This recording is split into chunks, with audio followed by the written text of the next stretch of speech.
Board members Abkarian, Berry, Here. McIntyre, Nagsoni, Here. Ochoa, Steger, Here. and Chair Raggio.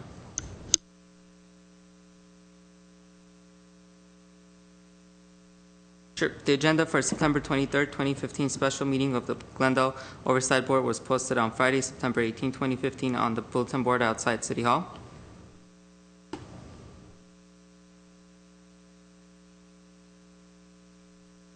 Next item, approval of minutes of Special Oversight Board meeting of Wednesday, July 23rd, 2014, Wednesday, March 18, 2015, and regular Oversight Board meeting of Wednesday, August 5th, 2015.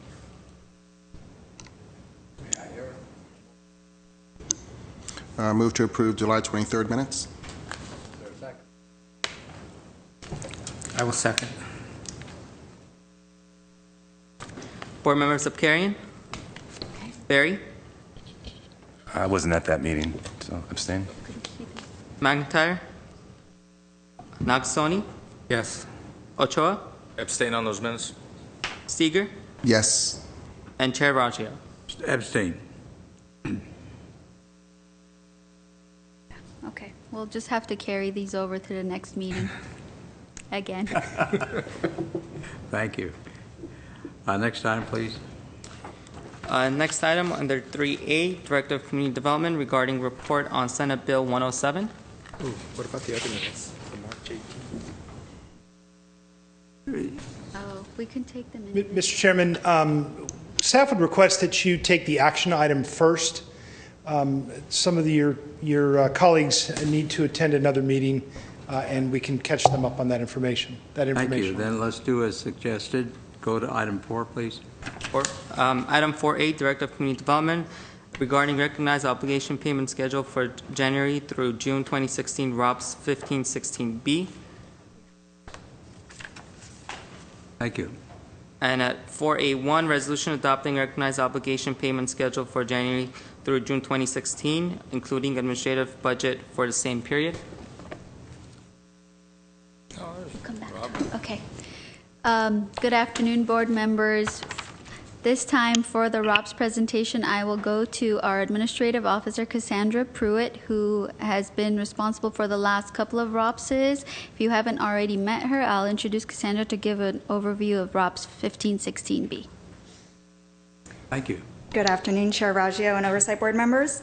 Before you is the budget for the Successor Agency covering the period of January through June 2016. And the total budget amount is $16 million. $8.5 million of the budget represents debt service on the agency's bonds. $6 million represents the Central Library project, which is funded with the 2010 bond proceeds, and the remaining $1.5 is for other agency obligations. We're able to fund the majority of this budget using existing cash resources, so we're only requesting $4.6 million in fresh RPTTF or tax increment. The existing cash resources that we're using are old unspent RPTTF from prior ROPS periods, and also almost up to $3 million from the sale of the Americana parking structure parcel, which we sold according to the long-range property management plan. And by using these cash resources, we're freeing up about $5 million that will be distributed to the taxing entities. Also of note is that the agency is successfully winding down all its projects, as you can see by the fact that we only have 41 line items remaining on the ROPS. We retired almost 20 line items on this ROPS, which mostly related to the Alex Theater and Mona projects, which are now complete. And by fiscal year 17 to 18, we anticipate that we'll only have a few lines left on the ROPS, and those would be the debt service on the bonds, the Disney, OPA and DDA, and two parking agreements. So if the Oversight Board approves this ROPS, we will submit it to the Department of Finance on October 5th, and RPTTF distribution will occur on January 4th, 2016. That concludes my summary. If you have any questions, I'm happy to answer them. Questions?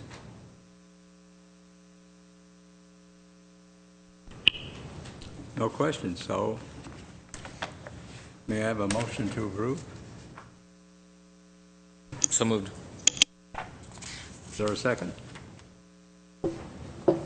A second. Been moved and seconded. Any discussion before we call roll? None? So roll call, please. Board members Abkarian, Berry, Yes. McIntyre, Yes. Nakasone, Yes. Ochoa, Yes. Seeger, Yes. and Chair Raggio. Yes. Okay, take care. We'll go back to item 3. So information item, Director of Community Development regarding report on Senate Bill 107. Who's going to handle that? Mr. Chair, members of the Oversight Board, as summarized in the background analysis of your staff report, there were a number of items that were recommended by the Department of Finance as methods of streamlining or simplifying the Dissolution Act, and with, I think, really the overarching purpose of which is to shorten the time frame and the state's involvement in the oversight, which is really comprehensive for that department. So the 8 items which we noted as being important were that the Oversight Board meetings will the oversight boards will be consolidated, but that would be postponed until 2018 instead of 2016. So there was going to be a county-wide consolidation. Pardon me, in 2018 there will be a county-wide? Yes, so it was delayed by 2 years. Which means that we continue until 2018? Yes, but the meetings we will have, as indicated by Ms. Pruitt, will be fewer, in that we're now having special meetings. When we do have items to approve, we'll be going to an annualized ROPS process, so the meeting twice per year will no longer be necessary for approval of the ROPS. You want to add to that? I'm just going to add, there is a provision for a last and final ROPS, to where we would bring that to you and say, here's a schedule of all of the payments going out till the end of the project. If you were to approve that, it would go to the Department of Finance. They would do a thorough review and then say, we're done. You're going to get paid according to this schedule. In that case, we could dissolve this board as well. All right. And that's something that we'll be looking into, of course. As indicated, we're wrapping up so many of these projects at this point. A couple of the changes, we have yet to fully understand the true implications of those changes, and that has to do with some redefinitions of the reinstated loans, which this Oversight Board has approved on a couple of occasions. These were loans between the city as the sponsoring entity and the redevelopment agency, and they had to do with startup costs or reimbursement agreements, and there was a lot of controversy statewide and with the DOF on what constitutes a legitimate loan. So there was a definition of this in AB 1484. We complied with that. You all reviewed those loan agreements, and we got findings that they were legitimate. But on a going forward basis, the department has been concerned about what in fact constitutes legitimate loans, so that they have redefined what that is. And the issue for Glendale is a little more complicated because, as you know, we sued the State Department of Finance on the definition of the interest rate, which was supposed to be the local agency investment fund rate, and that is a quarterly rate that's adjusted. We won on that case, but it's on appeal. There is a carve-out in the new SB 107 for the City of Glendale case on the LAIF rate. So we may, in fact, be the only entity in the state of California that gets to apply that rate to our loans from their origination. The second aspect is the definition of the loans. We do have a lawsuit pending. Hearing is anticipated in January 22nd, where because of the prior approvals of the legitimacy of the loans, and that's twice we brought resolutions before you, and once where we actually a third resolution having to do with the ROPS. So 3 resolutions that were approved by the State Department of Finance on our loans. So we're litigating that issue, whether or not those are indeed approved loans or whether the department gets to take another look at the legitimacy of those loans. So that creates a little bit of an uncertainty. So we have to see how the litigation plays out. If we fail in that litigation, then we'll be subject to SB 107. And SB 107 has redefined the interest rate to a 3% simple interest not compounded, simple interest from a loan origination. And they have redefined, they've given a little bit in terms of certain types of loans that would qualify. So, for example, reimbursement agreements that pertain to infrastructure projects would be if they were on a repayment schedule, and that was for third parties, payment of third-party costs for infrastructure. So if we asked for a loan from the city and the city paid third-party contractors to do roadway improvements, that's something that would potentially qualify. That fits right in the sweet spot. The issue is on the language of whether or not all of the loans are capped at $5 million or each of those loans is capped at $5 million. The black letter law says it's all of them. The journal entry and clarification from the Senate Budget Committee and the statements made by Justin Howard, a representative of the State Department of Finance, is that it's each of the loans. So we have a little bit of a conflict there, and we don't know how that will play out. So it may apply to us, and as we're moving forward, we may find out more, or it might not, depending on our success in our lawsuit. So there are still a few things that are up in the air pertaining to our loans. Another aspect of this bill, moving on quickly, is the ability to use our 2011 stranded bond proceeds. Unfortunately, those are not available to us until we have a final ROPS. And the issue of when we can have a final ROPS is up in the air as well, because the calculations on our reinstated loans that I've just been discussing have to be adjusted on an annualized basis. So you can't have a set repayment schedule if you have an annualized adjustment. So we're in a bit of a catch-22 on that issue. And there may be some additional legislative clarifications coming forward so that agencies who have the stranded 2011 proceeds can in fact use them. And they're set up on a sliding scale. So if you floated bonds in 2011 and you did it early, you get to use more of those proceeds. If you waited until later, then it slides down. So we're in the 30% category. And that would be for the non-housing portion of those bond proceeds. The housing portion of the bonds proceeds, and we do have approximately $8 million, we'd be able to use 100% of those. So that is a very favorable nod towards the affordable housing need that we have across the state. Well, one of the concerning issues, and there are two more that I'll just cover quickly, is the cities and successor agencies have contended that the department should be subject to the Administrative Procedures Act. And it has, as part of this legislation, exempted itself from the Administrative Procedures Act.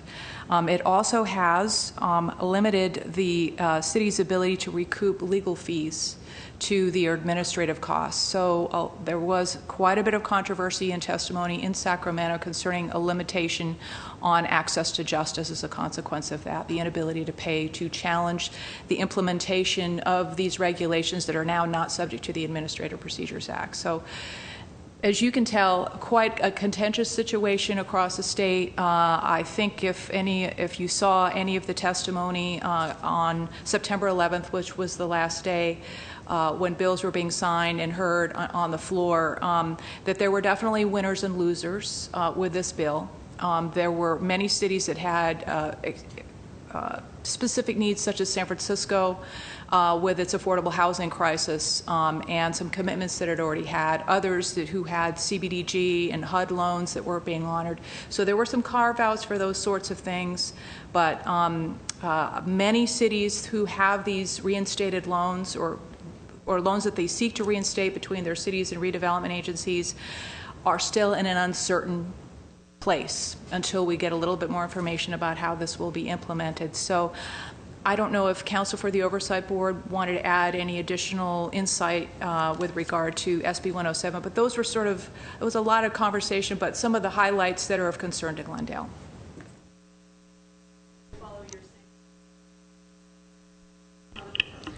If you can please turn on your mic. Could you hit your mic? Sorry about that. Sorry. We just don't know how the Department of Finance is going to apply SB 107 to which specific loans it will honor and which ones it won't. This is going to be a litmus test, obviously, and I think what they have done is they're trying to limit cities' ability to litigate when a loan is denied. by hampering the city's ability to recoup its costs. Pardon me, there's an article in this morning's Times that talks about a new bill authored by Alejo in Watsonville, and that's AB2, which directs its attention to the creation of, it sounds like, a new redevelopment area. Right. And the result of that is that it will be very specific in the allocation of lands for poor housing. How does that affect what we're hearing now? I'm sorry, for this board, it wouldn't affect you at all. This is a separate bill that does reestablish redevelopment, the old redevelopment tool in certain places. But there are very, very severe income restrictions, employment restrictions, and crime, I should say conditions. So you have to be very, very low income. You have to have a very, very high crime rate and a very, very high unemployment rate, none of which Glendale. But who pays for it? Well, it works just like the old redevelopment agency, except for schools are eliminated. So schools continue to take their share of their property tax, and then the agency that gets set up takes the rest of the increment. So it works very similar to the old redevelopment tool, with the exception of schools. So Glendale per se doesn't look like it's going to be involved in this. No, for instance, you have to have, I think your unemployment has to be something like 3 to 5% above the state average. Glendale is typically below the state average. Your crime rate in certain categories needs to be plus or minus 5%, I should say plus 5% of the county-wide average. We're one of the safest cities in the country. And so we're just not eligible under the way that law has been structured. We're not eligible to take advantage of that redevelopment. What it does is it pinpoints the absolutely most blighted areas. I almost had I made up a new word there. Well, I'll take your word for it now, Phil, but knowing how this state acts, I don't see it being very long before we begin to put in a few dollars to keep this thing going in those other areas. Well, it was really intended to address those areas that absolutely needed help, and to move away from the ability to abuse the tool.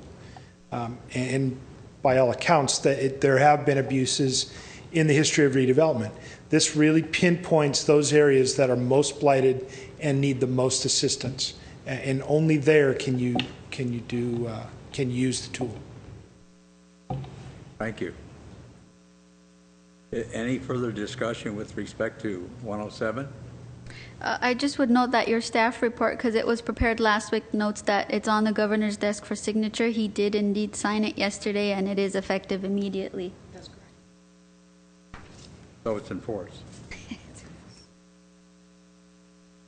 Next item. Well, if we're through with that item, we have no questions. Next item. Mr. Chair, if we can go back to item 2 for the additional minutes for March 18th and August 5th, to take both on those 2 minutes. Yes, and that's because Mr. Roberts is here. Yes, sir. Just say yes. Yes. How do we have to do it formally? You want me to call for? May I call a vote? Uh-huh. Okay. Board Member Subkarian? Berry? Yes. McIntyre? Yes. Nakasone? Ochoa? Steger? Yes. And Chair Raggio. Abstain.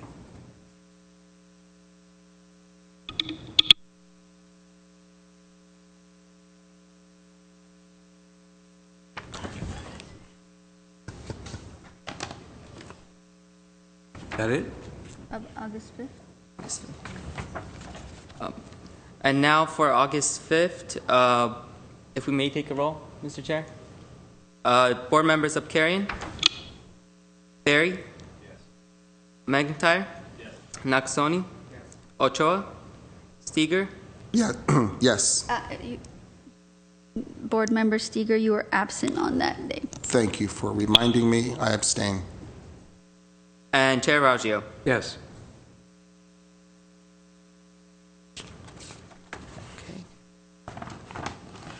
Moving forward to next item, oral communication, no cards were submitted. Next, we have board member and staff comments. Board members have any comment? Mr. Chairman, we expect that we won't have any business for you to regularly scheduled October meeting, but we will be looking for a special meeting in late October for an item that has come up that will need your attention. Oh, that's fine. I do have one thing. When we talk about the year 2000 or 2018, three of us were appointed by Mr. Antonovich. He's no longer going to be in office then. Does that require new appointments by the new supervisor?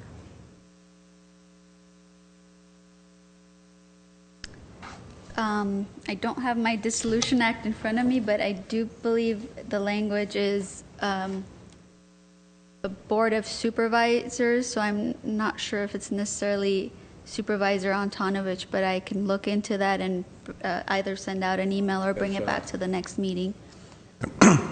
Yeah, and my sense is that the supervisor nominated us, but the board actually appointed us. That's right. That would take care of it then. I think so. So Mr. if Chair, we're all here by 2018, we can have a party.